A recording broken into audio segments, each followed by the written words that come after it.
Alam mo ba na invited ka? Pag-usapan po natin yan sa devotion natin na ito.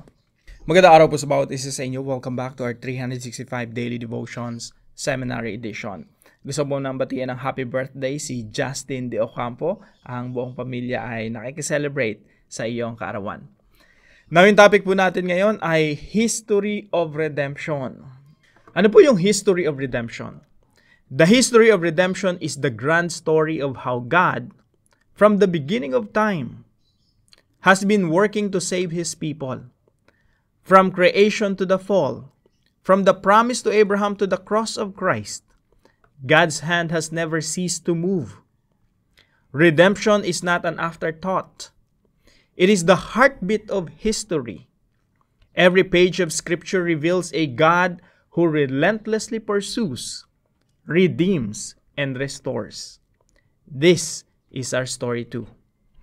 Napakaganda po, no? Yung Diyos natin, even though nagkasala si Eva at Adan, nagrebelde laban sa Diyos, and along with that, nadama yung buong creation. Yung Garden of Eden, yung paradise, nawala na yun. Nawala tayo ng access doon. Pero yung Diyos, even though nagrebelde tayo sa Kanya, hindi niya tayo pinilitan, hindi niya tayo in-exterminate, winasak, inubos, pinulbos, at pinalitan na lang ng bago. Hindi niya ginunaw yung mundo at gumawa na lang ng panibago. Sa halip yung Diyos, ganda nung salita rito, relentless. Yung Diyos relentlessly pursues, redeems, and restores. Na yung Bible po, meron pong 4 na parte po yan. 4-part story of the Bible. Creation, fall, redemption, completion. Yan po ay didiscuss ko pa ng mas malalim pa. Kung bago po kayo sa channel na to, no, importante po na malaman natin ito. Discuss ko po yan mamaya sa discussion question. Idadagdag ko po yan. Medyo mahaba-haba po ang topic. Now, sabi po rito si Genesis chapter 3 verse 15. Ito po yung pagkatapos na magkasala nila Eva at Adan. Ang ganda nung ginawa ng Diyos, paradise. Tapos nilikha ng Diyos sila Adan at Eva, inilagay sa paraiso. Pero even in paradise, mas pinili pa rin ng tao magrebelde laban sa Diyos. At yung source ng rebellion na yon ay walang iba kundi si Satanas. Si Satanas yung tumukso kay Eva. Si Eva yung nag-offer kay Adan na, tara kainin natin to. Si Adan naman na inatasan ng Diyos na protektahan si Eva at protektahan yung creation. During that time, magkasama sila ni Eva habang tinutokso si Eva. Si Adan walang ginawa. Very passive. Tinitingnan niya lang si Eva na dapat protektahan niya si Eva during that time. So, yun po yung fall of humanity. Pero dito po sa Genesis chapter 3 verse 15, in the same chapter kung saan nagkasala si Eva at Adan, sa parehong chapter na ito, nagkaroon ng unang pangako. Ano po itong unang pangako? Ito po ay pangako ng redemption, pangako ng pagtutubos. At ito po ay pangako ng pagyurak doon sa ulo ni Satanas. So, sabi po rito, Genesis chapter 3 verse 15, kausap po ng Diyos si Satanas dito, sabi niya, "And I will put enmity between you and the woman, and between your offspring and hers. He will crush your head, and you will strike his heel. Maglalagay ako sa iyo at sa babae ng pagkapuot sa isa't isa, at sa iyong binhi at sa kanyang binhi. Ito ang dudurog ng iyong ulo, at ikaw ang dudurog ng kanyang sako." Ito po ang katuruan natin ngayong araw. Number 1, redemption aims to restore the paradise. Yung plano ng Diyos na pagtutubos, ang goal po nito ay i-restore yung paradise. Napakaganda po ng plano ng Diyos. Hindi niya inisip na, okay, gugunawin ko yan, wawasakin ko, pupulbusin ko. Yung earth, wala na yan, gugunawin ko na yan. Sa halip, gusto niya yung paradise. Etong earth na ito, kaya nga sinasabi ko, yung earth magiging heaven eh. Kasi magiging, from paradise lost, magiging paradise restored. Ibig sabihin, isasaayos ng Diyos yung creation muli. And that's the plan of God. Sa paano niya po gagawin yon? Ang kaparaanan po ng Diyos para gawin yung ma-restore yung paradise magkaroon ng renewal of all things. Yung earth natin maging perfect muli. Anong gagawin ng Diyos? Kailangan unahin niya dun sa ulo ni Satanas. Kailangan durugin niya yung source ng rebellion. Kaya point number 2, redemption begins with a victorious promise. Yung plano ng Diyos na pagtutubos, ito ay nagsimula sa isang pangako ng tagumpay ng Mesaya. Ulitin ko po. Yung redemption po, ito ay nagsimula sa pangako ng pagtatagumpay ng Mesaya. Ibig sabihin, someday yung Mesaya, ang Panginoong Jesucristo, ipapanganak. At siya ang magtatagumpay laban kay Satanas. Sabi po rito, and I will put enmity between you and the woman.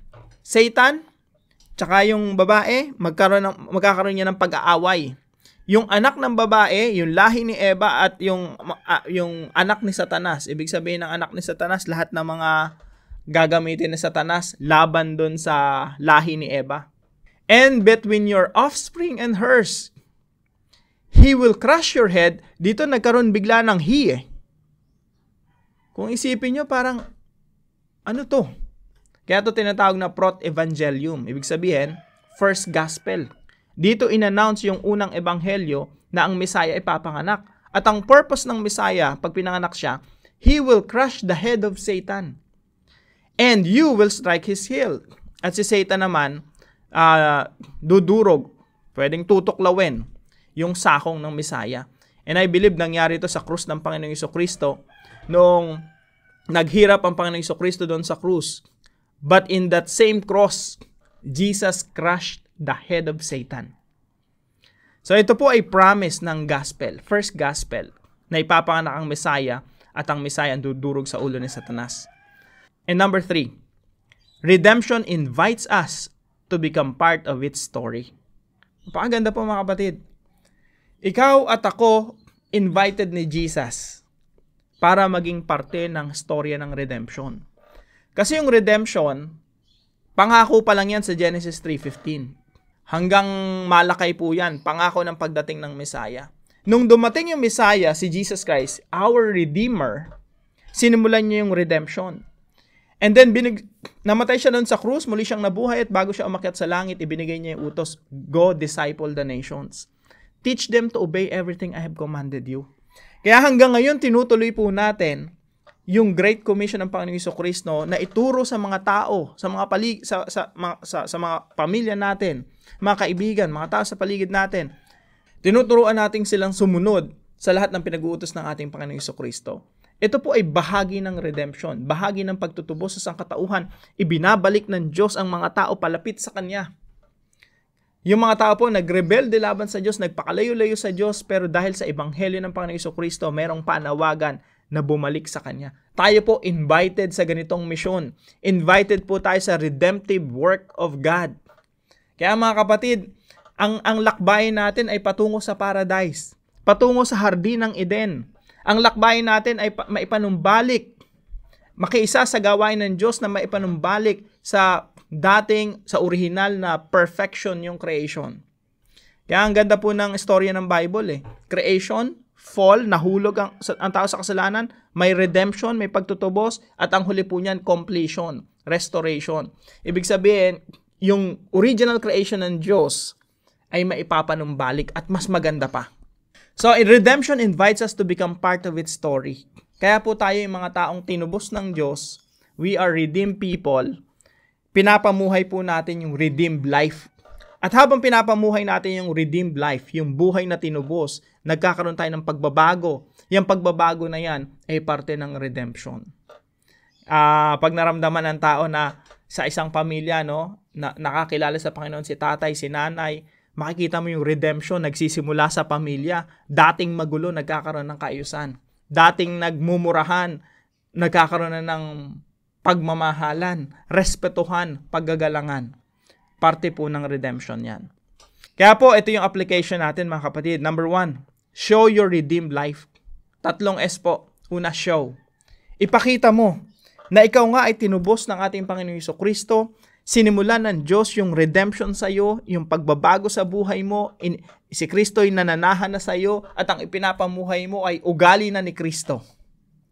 Kaya po ang Panginoon Jesucristo nananahan sa atin sa pamamagitan ng Santong Espiritu para yung ugali natin, yung part ng rebellion, rebellious na ugali, mawala, mapalitan ito ng ugali ni Kristo.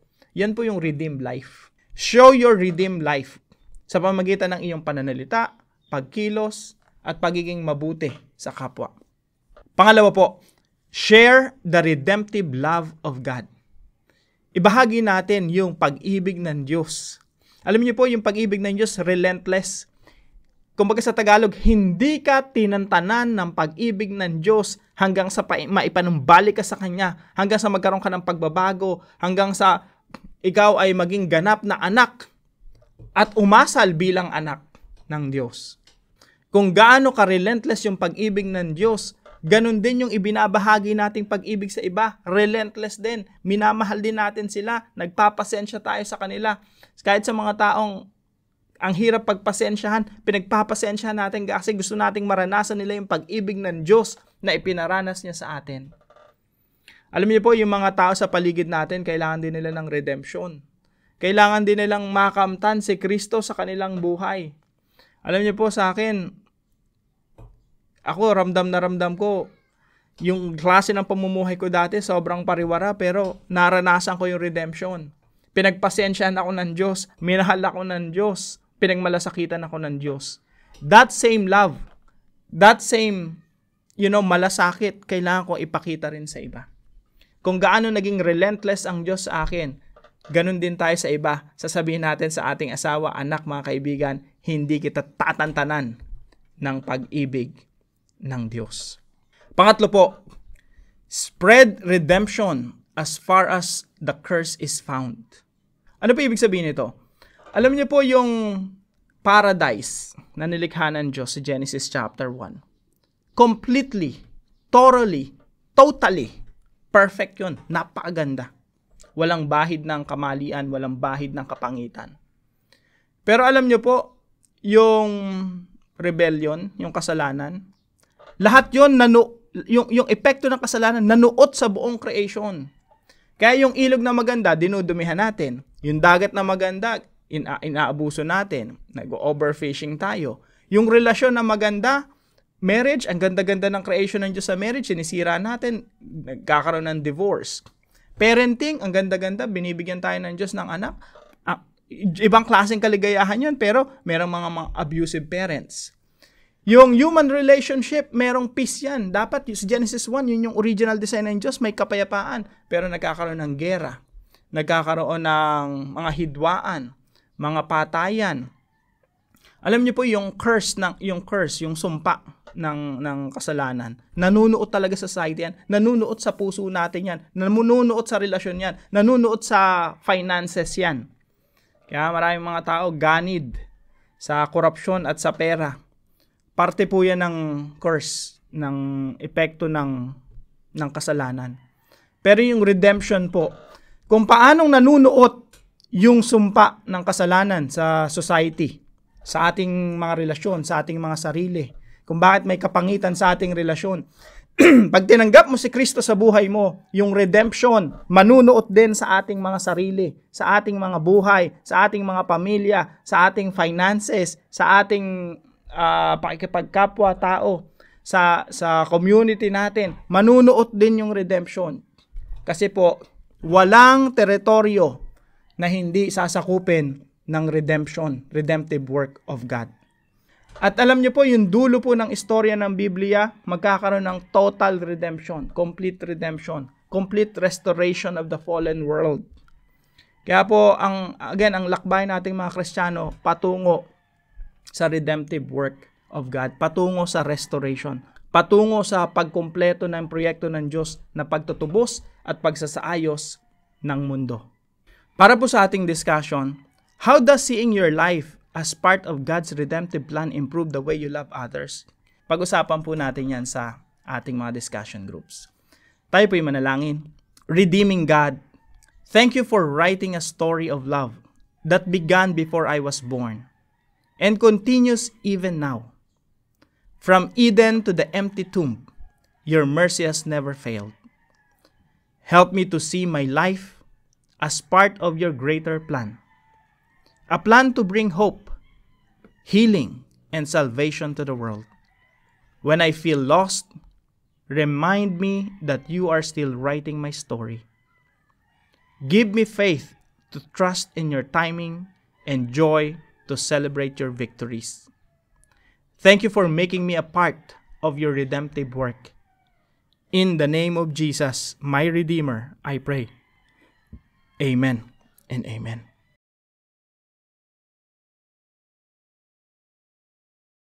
Maraming salamat po sa bawat isa sa inyo na nakasubaybay po dito sa ating channel. Alas 5 ng umaga kasama natin. No? Maraming salamat po sa inyo. Now, kung kayo po may natutunan sa devotion natin na ito, ay palam nyo lang po sa comment section right below this video. And please don't forget to share this devotion to your family and friends. God bless you po. See you po tomorrow 5 a.m. dito sa ating Daily Devotions.